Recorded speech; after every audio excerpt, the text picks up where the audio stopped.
The waxing and waning moon. In a small village nestled by a vast, quiet lake, lived a woman named Mira. She was known for her gentle spirit and thoughtful demeanor, but there was a sadness that clung to her, something that she couldn't quite shake. For as long as she could remember, Mira had struggled with the feeling that things in her life were constantly slipping through her fingers.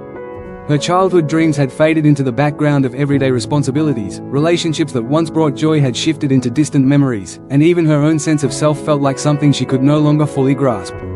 She couldn't escape the idea that everything she loved was temporary, and that nothing, not even happiness, could last forever. Each night, Mira would walk to the edge of the lake, where the water reflected the stars above.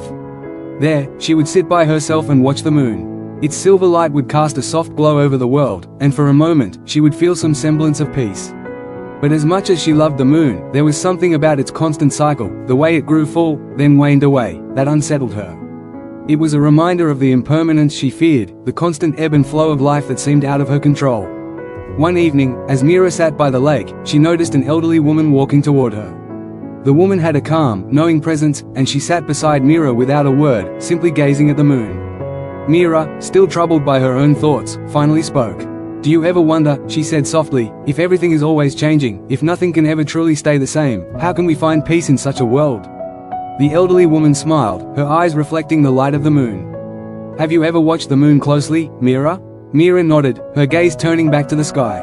"The moon," the woman continued, "has a cycle. It waxes and wanes, growing fuller and then retreating, but it never disappears. Even when it seems to be gone, it is still there, waiting to return.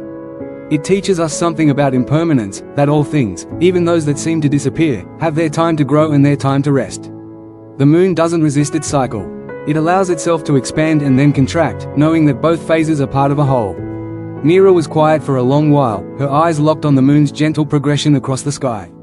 "But why does it feel so painful when things fade away?" she asked. "When something beautiful slips from our grasp, it leaves a void. How do we fill that void?" The woman turned to Mira, her voice soft but steady. "The void is not something to fill, my dear. It is something to understand. When the moon wanes, it creates space for the next cycle. The fullness that we cherish will return, but only after it has taken the time to fade. That space, that emptiness, isn't something to fear. It's a part of the dance of life. It allows room for renewal, for transformation. Without the waning, the waxing would have no meaning." Mira sat in silence, the woman's words sinking in like the ripples that spread across the lake when a gentle breeze touched the surface. She had always seen the fading of things as a loss, but perhaps it wasn't loss at all. Perhaps it was simply change, a natural rhythm that couldn't be controlled but only accepted. As the days passed, Mira found herself returning to the lake each evening, watching the moon in all its phases. She began to understand that the sadness she felt was not about losing things, but about resisting change. The moon, in all its stages, was never truly gone. It was simply in a different form, preparing for its next fullness. In the same way, the people, experiences, and dreams that had faded from her life weren't lost forever. They, too, would return in new ways, or they would leave room for something new to enter.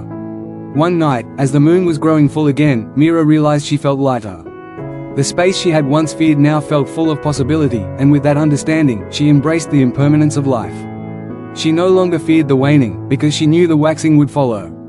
She understood now that everything, both joy and sorrow, was part of a greater cycle, one that she could not control, but could learn to dance with. With a deep breath, Mira stood up, her heart peaceful as she gazed at the moon. She was no longer afraid of the ebb and flow of life. She was learning to trust it, just as the moon trusted its cycle, knowing that both the waxing and the waning were necessary for the light to shine. And as she walked back home, she carried with her the quiet wisdom of the moon, that all things, even in their impermanence, had a purpose, and that life's fleeting nature was, in itself, a beautiful dance. Thanks for watching. If you found this video insightful, don't forget to give it a like, share it with others who might benefit, and subscribe to the channel for more valuable content like this. Hit the bell icon so you never miss an update. See you in the next video.